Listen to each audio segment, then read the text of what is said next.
ಅಲ್ಲಿ ನೋಡು, ವಸಂತ ಬರ್ತಿದ್ದಾಳೆ. ಈಗ ನಾನು ಸ್ವಲ್ಪ ಓವರ್ ಆ್ಯಕ್ಟಿಂಗ್ ಮಾಡ್ತೀನಿ, ನೀನೇನು ಗಾಬರಿ ಆಗಬೇಡ. ನಾನು ಕೂಡ ಓವರ್ ಆ್ಯಕ್ಟಿಂಗ್ ಮಾಡ್ಲಾ ಮಮ್ಮಿ? ನೀನು ಮಾಡಬೇಕಾಗಿರೋ ಆ್ಯಕ್ಷನ್ ಮಾಡು ಸಾಕು. ಆ ಓವರ್ ಆ್ಯಕ್ಷನ್ನ ನಾನೇ ಮಾಡ್ತೀನಿ.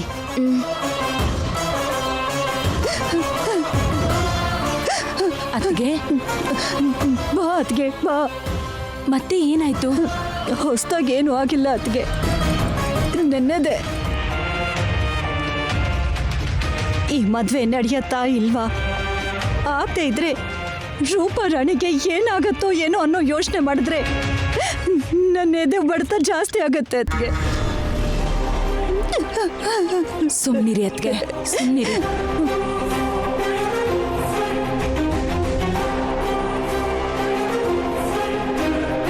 ನಿಮ್ಮಣ್ಣ ಮತ್ತೆ ಅಖಿಲ್ ಗಂಡಿನ ಕಡೆಯವ್ರ ಹತ್ರ ಮಾತಾಡಿ ಅವ್ರನ್ನ ಒಪ್ಪಿಸ್ತೀನಿ ಅಂತ ಹೇಳಿದ್ರಲ್ವಾ, ಮತ್ತ್ಯಾಕೆ ಟೆನ್ಷನ್ನು? ಅವ್ರನ್ನ ಒಪ್ಸೋ ಪ್ರಯತ್ನ ಮಾಡ್ತಾರೆ, ಅದು ನಿಜನೇ ಅತ್ತಿಗೆ. ಆದ್ರೆ ಹುಡುಗನ ಕಡೆಯವರು ಒಪ್ಕೋತಾರೋ ಇಲ್ವೋ? ಇವಳ ಜಾತಕ ಹೇಗಿದ್ಯೋ ಏನೋ ಅಂತ ನನಗೆ ತುಂಬಾ ಭಯ ಆಗ್ತಿದೆ ಅತ್ತಿಗೆ.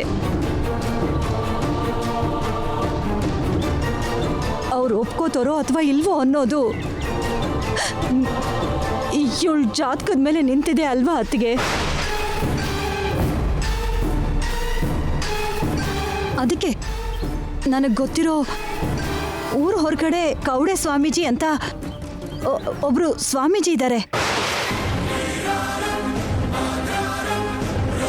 ಅವ್ರ ಹತ್ರ ಹೋಗಿ ರೂಪಾ ರಾಣಿ ಜಾತಕನ ತೋರ್ಸೋಣ ಅನ್ಕೊಂಡಿದ್ದೀನಿ. ಅವರು ಕೌಡೆ ಹಾಕಿ ಜಾತಕನ ಪರಿಶೀಲನೆ ಮಾಡಿದ್ರೆ ಭವಿಷ್ಯದ ಬಗ್ಗೆ ಕರೆಕ್ಟಾಗಿ ಹೇಳ್ತಾರೆ. ಜಾತಕದಲ್ಲೇನಾದ್ರೂ ದೋಷ ಇದ್ರೆ ಅದಕ್ಕೆ ಪರಿಹಾರ ಕೂಡ ಮಾಡಿಸಿ ಎಲ್ಲ ಒಳ್ಳೇದಾಗೋ ಹಾಗೆ ಮಾಡ್ತಾರೆ. ಹೌದಾ? ಹಾಗಾದ್ರೆ ಅವರಿಗೆ ರೂಪರಾಣಿ ಜಾತಕನ ತೋರಿಸಿ. ಅದಕ್ಕೆ ಅದಕ್ಕೆ ಇವತ್ತೇ ಅವ್ರ ಹತ್ರ ಹೋಗೋಣ ಅಂತ ಅನ್ಕೋತಾ ಇದ್ದೀನಿ. ಆದರೆ ತುಂಬ ದೂರ ಹೋಗಬೇಕು. ಒಬ್ಳೇ ಹೋಗೋದು ಅಂತಂದ್ರೆ ಅಷ್ಟು ದೂರ ನೀನ್ ಯಾಕೆ ಹೋಗ್ಬೇಕು? ಕಾರ್ ಕಳ್ಸಿದ್ರೆ ಅವರೇ ನಮ್ಮ ಮನೆಗೆ ಬರ್ತಾರಾ ಅಂತ ಒಂದ್ಸಾರಿ ಕೇಳು. ಅವರು ಹಾಗೆಲ್ಲ ಎಲ್ಲಿಗೂ ಬರಲ್ಲ ಅತ್ತಿಗೆ. ಕಾರು ವಿಮಾನ ಅನ್ನೋ ಏರ್ಪಾಡೆಲ್ಲ ಅವರಿಗೆ ಸ್ವಲ್ಪನೂ ಇಷ್ಟ ಆಗಲ್ಲ. ಅವರು ತುಂಬ ಸರಳವಾಗಿ ಬದುಕ್ತಾ ಇದ್ದಾರೆ. ಯಾರೇ ಆದರೂ ಅವ್ರ ಹತ್ರನೇ ಹೋಗಬೇಕು, ಅಲ್ಲೇ ಸಮಸ್ಯೆನ ಹೇಳ್ಕೋಬೇಕು, ಪರಿಹಾರನೂ ಕಂಡ್ಕೋಬೇಕು.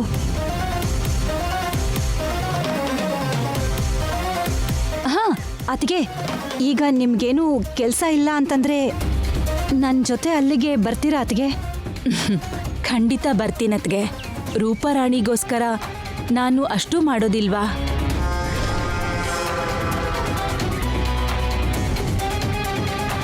ಒಂದು ಅರ್ಧ ಗಂಟೆಲಿ ಹೊರಡೋಣ.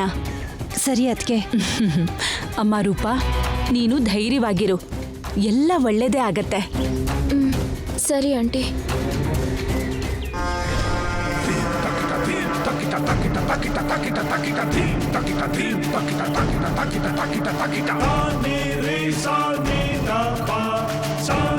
ಮಮ್ಮಿ, ಇಷ್ಟಕ್ಕೂ ನಿನ್ ಪ್ಲಾನ್ ಏನು? ಆ ಕೌಡೆ ಸ್ವಾಮೀಜಿ ಹತ್ರ ಆಂಟಿನ ಯಾಕೆ ಕರ್ಕೊಂಡು ಹೋಗ್ತಿದ್ಯಾ? ಈಗ ಹೇಳಿದ್ರು ನಿನ್ಗೇನು ಅರ್ಥ ಆಗಲ್ಲ. ಹೇಳ್ಬೇಕಾದಾಗ ಹೇಳ್ತೀನಿ ಬಿಡು.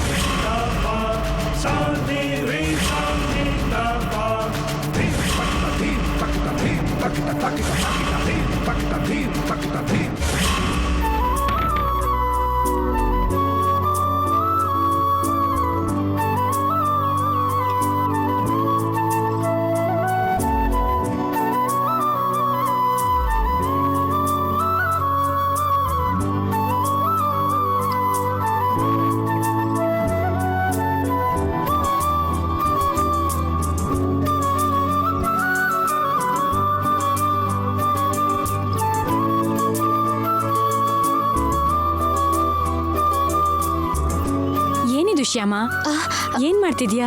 ನಮ್ಮಪ್ಪ ಆಗಾಗ ನನಗೆ ಕೊಟ್ಟಿರೋ ದುಡ್ಡಕ್ಕ ಇದು ಕೂಡಿಟ್ಟಿದ್ದೆ. ಎಷ್ಟಿದೆ ಅಂತ ನೋಡ್ತಿದ್ದೆ.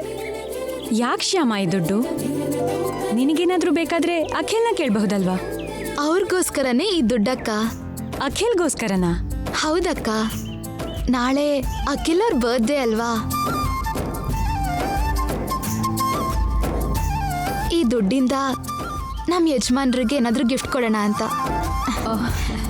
ಈ ಚಿಲ್ರೆ ದುಡ್ಡಿಂದ ಅಖಿಲ್ಗೆ ಗಿಫ್ಟ್ ಕೊಡ್ತೀಯಾ?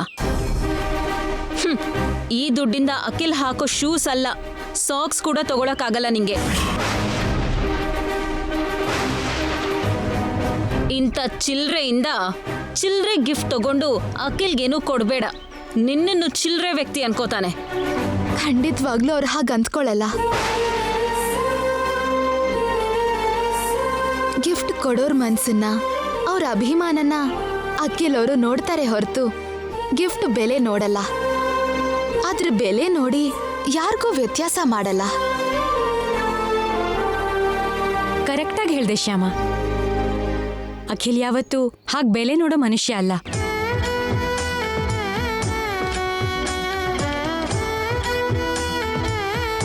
ನೀನೇನು ಯೋಚನೆ ಮಾಡಬೇಡ ಶ್ಯಾಮ. ನೀನು ಅನ್ಕೊಂಡ ಹಾಗೆ ನಿನಗೇನು ಗಿಫ್ಟ್ ಕೊಡಬೇಕು ಅನ್ಸತ್ತೋ ಅದನ್ನೇ ಕೊಡು. ನೀನು ಕೊಡೋ ಗಿಫ್ಟ್ ಅಖಿಲ್ಗೆ ಸ್ಪೆಷಲ್ ಗಿಫ್ಟ್ ಆಗತ್ತೆ, ಸರಿನಾ?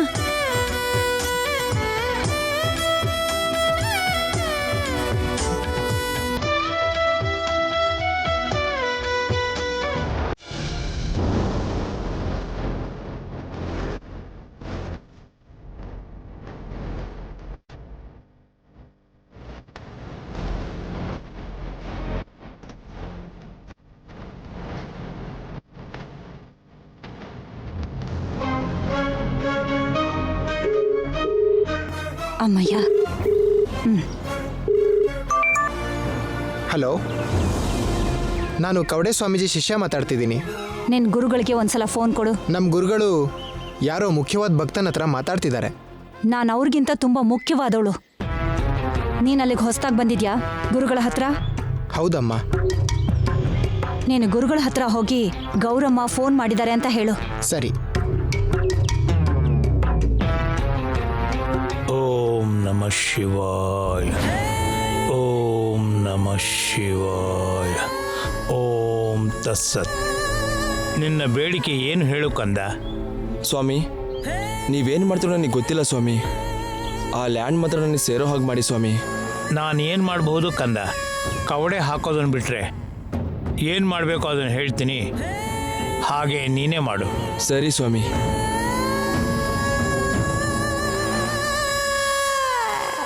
ಗುರುಗಳೇ, 1 2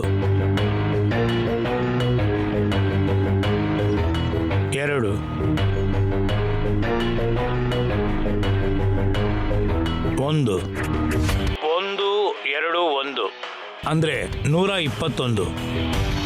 121 ರೂಪಾಯಿ ಇಲ್ಲಿಟ್ರೆ ನಿನಗೆ ಪರಿಹಾರ ಸಿಗುತ್ತಪ್ಪ. ಆಯ್ತು ಸ್ವಾಮಿ. ಹಾಂ, ಏನಪ್ಪ ಮಗು ಇದು? 121 ರೂಪಾಯಿ ಅಂದರೆ 1,21,000 ರೂಪಾಯಿನಪ್ಪ. ಅದನ್ನು ಅರ್ಥ ಮಾಡ್ಕೊಳ್ದೆ ನೀನು ನನ್ನ ಹತ್ರ ಯಾಕೆ ಬಂದ್ಯಪ್ಪ? 1,20,000ನಾ? ಮತ್ತೆ ಕೋಟಿ ಬೆಲೆ ಬಾಳೋ ಲ್ಯಾಂಡು 121 ರೂಪಾಯಿಗೆ ಹೇಗೆ ಸಿಗುತ್ತೆ ಅಂತ ಅನ್ಕೊಂಡ್ಯಪ್ಪ? ಸರಿ ಸ್ವಾಮಿ.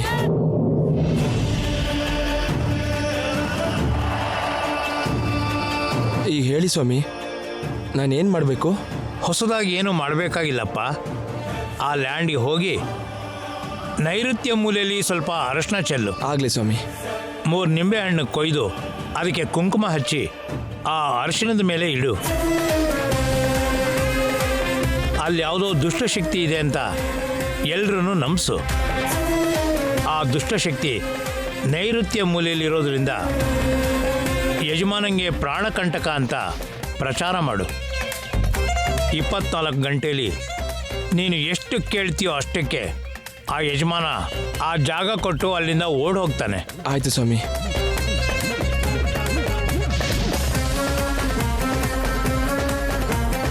ಸ್ವಾಮಿ, ಯಾರೋ ಗೌರಮ್ಮ ಅಂತೆ ಫೋನ್ ಮಾಡಿದ್ದಾರೆ. ಕೊಡು. ಹಲೋ, ನಮಸ್ಕಾರ ಗುರುಗಳೇ. ಹೇಳ್ತಾಯಿ. ಇನ್ನೊಂದು ಗಂಟೆಲಿ ನಾನೊಬ್ಬರನ್ನ ಕರ್ಕೊಂಡು ನಿಮ್ಮ ಹತ್ರ ಬರ್ತಾ ಇದ್ದೀನಿ ಸ್ವಾಮಿ. ಶುಭಂ. ಅವರಿಗೆ ನೀವೊಂದು ಅಶುಭ ಹೇಳಬೇಕು.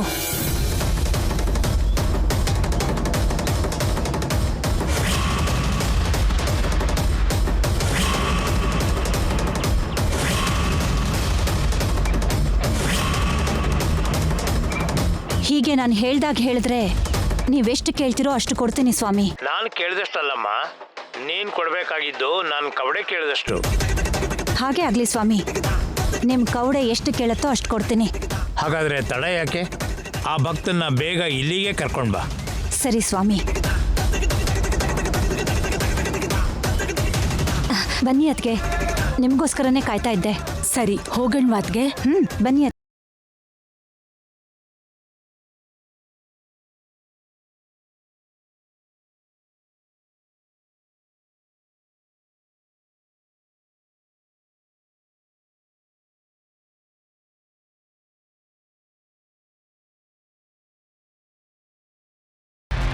ಅದೇ ಆ ಸ್ವಾಮಿಗಳ ಆಶ್ರಮ. ಇದೇನತ್ಗೆ, ಅವರು ತುಂಬಾ ದೊಡ್ಡ ಸ್ವಾಮೀಜಿ ಅಂತ ಹೇಳಿದ್ರಿ. ಆಶ್ರಮ ಹೀಗಿದೆಯಲ್ಲ. ಮುಂಚೆನೇ ಹೇಳಿದ್ನಲ್ಲ ಅದ್ಗೆ, ಇವರಿಗೆ ಈ ಆಡಂಬರ ಅಂದ್ರೆ ಇಷ್ಟ ಇಲ್ಲ ಅಂತ. ಈ ಸ್ವಾಮೀಜಿಗಳು ವರ್ಷದಲ್ಲಿ 6 ತಿಂಗಳು ಕ್ಷಣದಲ್ಲೇ ನೀರು ಗಡ್ಡೆ ಕಟ್ಟೋ ಅಂತ ಹಿಮಾಲಯದಲ್ಲಿ ಧ್ಯಾನ ಮಾಡ್ಕೊಂಡಿರ್ತಾರಂತೆ. ಅಷ್ಟೇ ಅಲ್ಲ ಅದ್ಗೆ, ತಿಂಗಳಲ್ಲಿ 3 ದಿನ ಸಮಾಧಿ ಸ್ಥಿತಿಲಿರ್ತಾರಂತೆ.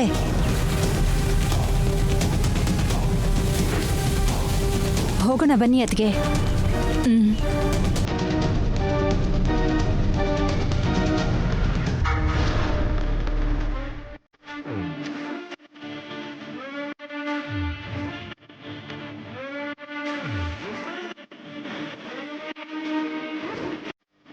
ನಮಗೆ ಯಾವುದೋ ದೊಡ್ಡ ಅದೃಷ್ಟ ಬಂದಿದೆ ಗುರುಗಳೇ. ಯಾರೋ ಇಬ್ಬರು ರಿಚ್ ಲೇಡೀಸ್ ಬರ್ತಿದ್ದಾರೆ. ಗೊತ್ತಪ್ಪ ಶಿಷ್ಯ, ಈಗ ಫೋನ್ ಮಾಡಿದ್ದು ಅವರೇನಪ್ಪ?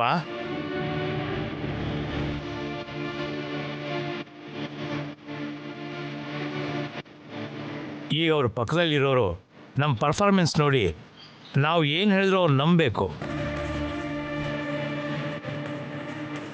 ಎಲ್ಲೂ ಅನುಮಾನ ಬರಬಾರ್ದು. ಅರ್ಥ ಆಯ್ತಾ? ಅವ್ರನ್ನ ನಂಬಿಸೋದು ನಾನಲ್ವಲ್ಲ ಗುರುಗಳೇ, ನೀವು ತಾನೇ. ನನಗೆ ಗೊತ್ತಪ್ಪ. ಆದರೆ ಇವಾಗ ನಾನು ಕಣ್ಣು ಮುಚ್ಕೊಂಡು ಧ್ಯಾನದಲ್ಲಿರೋ ಹಾಗೆ ಪ್ರತಿಯೊಂದನ್ನು ಹೇಳ್ತಾ ಹೋಗ್ತೀನಿ. ನಾನು ಕವಡೆ ಹಾಕೋ ಪ್ರತಿ ಸಲ ಎಷ್ಟು ಬಿತ್ತು ಅಂತ ನೀನೇ ನನಗೆ ಈ ಬ್ಲೂಟೂತ್ ಸಹಾಯದಿಂದ ಹೇಳ್ತಾ ಇರು. ಆಗಲಿ ಗುರುಗಳೇ.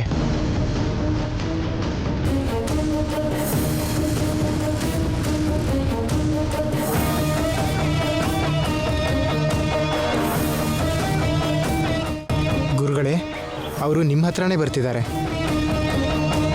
ನಿಂತ್ಕೊಳ್ಳಿ ಅಮ್ಮ, ಸ್ವಾಮಿಗಳು ಧ್ಯಾನದಲ್ಲಿದ್ದಾರೆ, ಭಂಗ ಮಾಡಬೇಡಿ.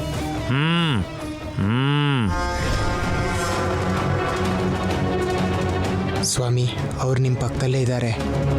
ನಮಸ್ಕಾರ ಸ್ವಾಮಿಗಳೇ. ನನ್ನ ಮಗಳ ಜಾತಕ ನೋಡಿ ಕವಡೆ ಹಾಕಿ ಒಂದ್ಸಲ ಅವಳ ಭವಿಷ್ಯ ಹೇಗಿರುತ್ತೆ ಅಂತ ಹೇಳಿ.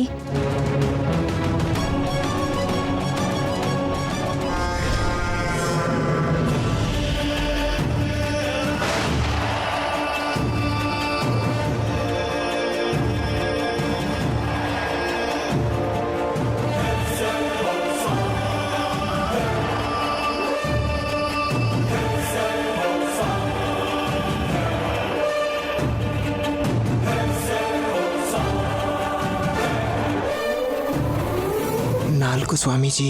4 ಬಿದ್ದಿದೆ ಅಲ್ವಾ?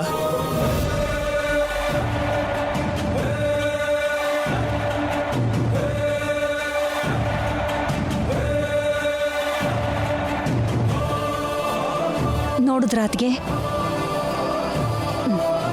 ಸ್ವಾಮೀಜಿಗೆ ಎಷ್ಟು ಶಕ್ತಿ ಇದೆ ಅಂತ. ನೋಡ್ದೇನೆ 4 ಬಿದ್ದಿದೆ ಅಂತ ಹೇಳ್ಬಿಟ್ರು ಅವರು. ಹೌದು ಸ್ವಾಮೀಜಿ, ನಿಜವಾಗ್ಲೂ 4 ಬಿದ್ದಿರೋದು. ನಿನ್ನ ಮಗಳ ಜಾತಕ ಬ್ರಹ್ಮಾಂಡವಾಗಿದೆ. ಅವರು ಯಾವುದೇ ವೃತ್ತಿಲಿದ್ದರೂ ಉನ್ನತ ಸ್ಥಾನಕ್ಕೆ ಹೋಗ್ತಾರೆ. ಆದಷ್ಟು ಬೇಗ ರಾಜ್ಕುಮಾರ್ನಂತ ಹುಡುಗನ ಜೊತೆ ಮದುವೆನೂ ಆಗುತ್ತೆ. ಸ್ವಾಮೀಜಿ, ಇವರು ನನ್ನ ಅತ್ತಿಗೆ. ಇವರು ಮುಖದಲ್ಲಿರೋ ಆ ತೇಜಸ್ಸನ್ನು ನೋಡಿದ್ರೇ ಗೊತ್ತಾಗತ್ತೆ.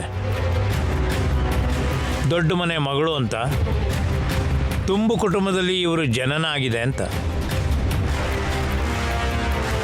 ಇಷ್ಟು ಕಾಲದ ನಂತರ ನನ್ನನ್ನು ಹುಡುಕೊಂಡು ಇಲ್ಲಿವರೆಗೂ ಬಂದಿದ್ದಾರೆ ಅಂತ.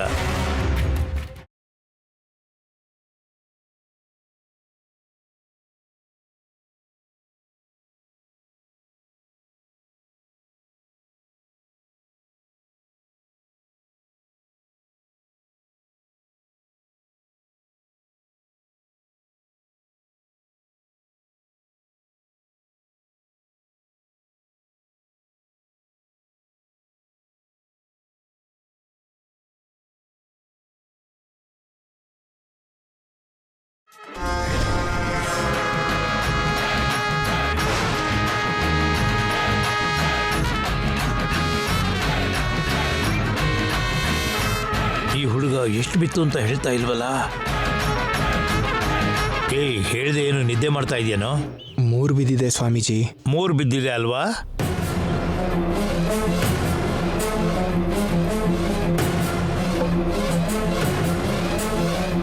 ನೋಡಿದ್ರ ಅದಕ್ಕೆ ಸ್ವಾಮೀಜಿ ಎಷ್ಟು ಕರೆಕ್ಟಾಗಿ ಹೇಳ್ತಾ ಇದ್ದಾರೆ.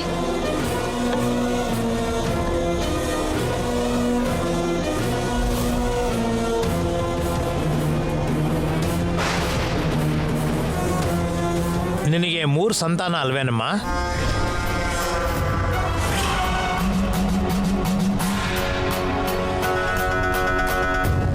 ಹೌದು ಸ್ವಾಮೀಜಿ. ನಿನ್ನ ದೊಡ್ಡ ಮಗನಿಗೆ ಮಕ್ಕಳಾಗಿದೆ ಅಲ್ವೇನಮ್ಮ? ಹೌದು ಸ್ವಾಮೀಜಿ.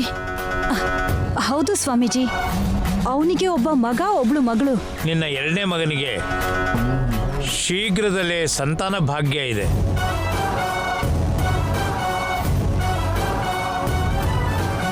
ಅಂದ್ರೆ ಸದ್ಯದಲ್ಲೇ ಐಶ್ವರ್ಯ ತಾಯಿ ಆಗ್ತಾಳೆ ಅಂತಾಯ್ತು.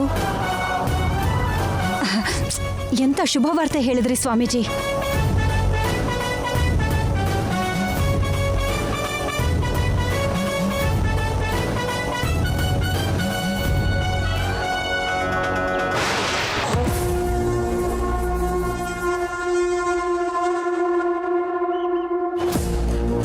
ನಿನ್ನ 3ನೇ ಮಗನಿಗೆ ವಿವಾಹವಾಗಿದ್ರು ಗಂಡ ಹೆಂಡತಿ ಒಂದಾಗಿಲ್ಲ.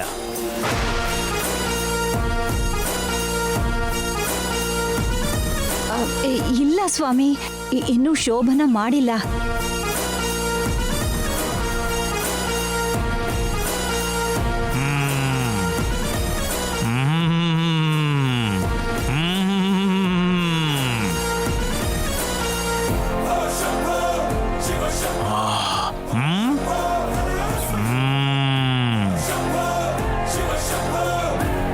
ಇವನಿಗೆ ಕೆಲವು ಪ್ರಾಣಕಂಟಕ ಇದೆ.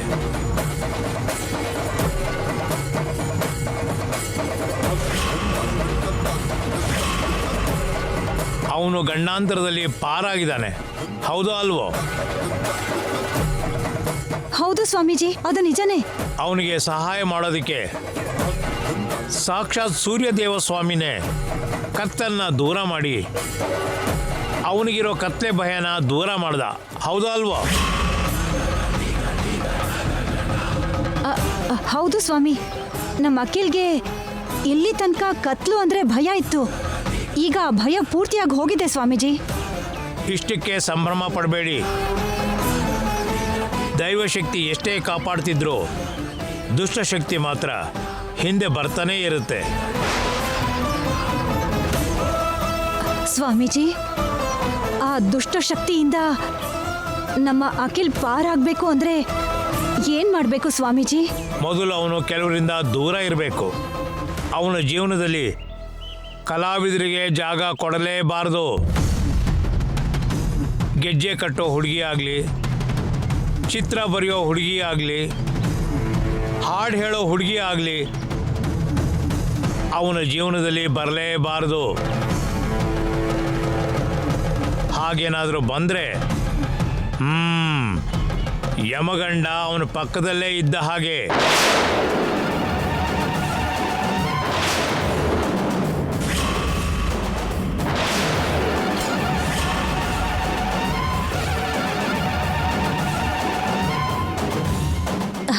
ಇದಕ್ಕೆ ನೀವೇ ಪರಿಹಾರ ಹೇಳಬೇಕು ಸ್ವಾಮೀಜಿ. ಈ ಭೂಮಂಡಲದಲ್ಲಿ ಪರಿಹಾರ ಇಲ್ದಿರೋ ಸಮಸ್ಯೆ ಅಂತ ಯಾವುದೂ ಇಲ್ಲ.